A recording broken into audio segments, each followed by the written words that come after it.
I'm psychic. I read minds, know exactly what you're thinking every moment of every day. Got those private conversations you had in my head, word for word. Why tell me anything? I'm empathic, feeling what you feel, perfectly predicting every emotional reaction down to the atomic level. It's my power, and you should know that I meant for you to feel that way. To expect any less would humanize me, give me qualities I do not have, seeing weakness in my invulnerability that just isn't there insults me. I am omnipotent, and you clearly know it. So do not disrespect me by seeing through any suspected act or thinking that maybe, just maybe, I have feelings too. Thank you. I identify as femme, trans femme if I'm being specific. I can't explain what that means to you, but I like purple and wish I had tits.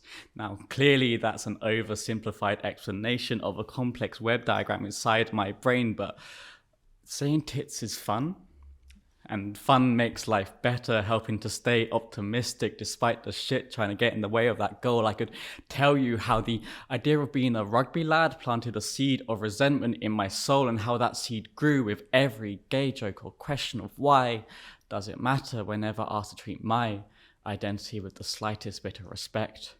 Or how I ask you to use they, them for me, out of fear for my true identity, as our government, our media uses the 0.5% of us as their enemy of the weak, too weak to fight, just want to get on with life. I like bats, writing, spending time with the people who make me better, comfortable with who I am when labels, they don't matter, because femme is a shell of a word. It means what I want, what I choose it to be, free to change day by day with every kick in the balls and everything that follows, because one day I'll have the body that I want, fit for the mind that wants it. But until that day, I will just continue to be optimistic. In hindsight, there were signs. I hadn't gone shopping for a week, left eating scraps in the fridge till I felt sick to eat. When my brain told me to stop pretending to be sad, giving me a million reasons and none to feel bad. There were signs in duvets turned lead, long days of avoiding basic tasks filled with dread. In hindsight, there was no big event. There were things fall away bit by bit, even the smallest dent building up over time, covering my mind in clouds, endless waves of noise, not enough air to drown in endless hindsight, because in hindsight, I'm better off alone, not hurting anyone or talking my long, unending drone. No need to share my struggle or reach out for help. Thank you. As a kid, a small boat was a tool my mate's dad used to take him fishing. Today's headlines preach out, boogeyman crosses the channel to take the jobs that the Tories sold overseas to markets you voted to leave.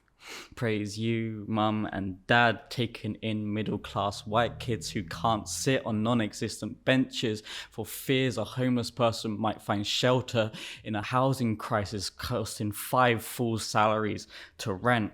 Feel better knowing this kid is safe, unlike the millions more facing war crimes our Prime Minister profits from in gas and oil, burning the future of generations yet to come.